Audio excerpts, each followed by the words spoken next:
What the hell? Walmart. I can go to the bathroom. All right, hurry up. Hon, I'm gonna need some money.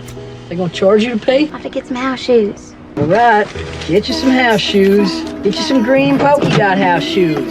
That way everyone will be sure to notice you. In just the time it took Novelle to go to the restroom, her boyfriend vanished without a trace. At first she thought he had simply left temporarily and would return soon, but she waited for a long time and he still didn't show up. Suddenly, a severe abdominal pain swept over her body. Novelle rushed into the restroom. When she came out of the bathroom, the supermarket had already closed. In desperation she was forced to stay overnight in the supermarket. She set several alarm clocks to remind herself, and each time the alarm rang, she quickly hid in the gap between the shelves to avoid being seen by others. When the supermarket opened the next day, she quietly slipped out of the store. Novelle sat on the long bench outside, still waiting for her boyfriend to return. At this moment, a nun walked slowly over, mistaking her for the daughter of an old friend. The nun gave her a chestnut sapling and told her that this sapling would bless her child with good fortune and safety. Before leaving, the nun left her an address and sincerely invited her to visit. Novelle was eager to go but also had many concerns, fearing that she might miss her boyfriend's return while she was away. So she quietly returned to the supermarket again, pretending to be a customer entering the store, and hid in the restroom before the store closed.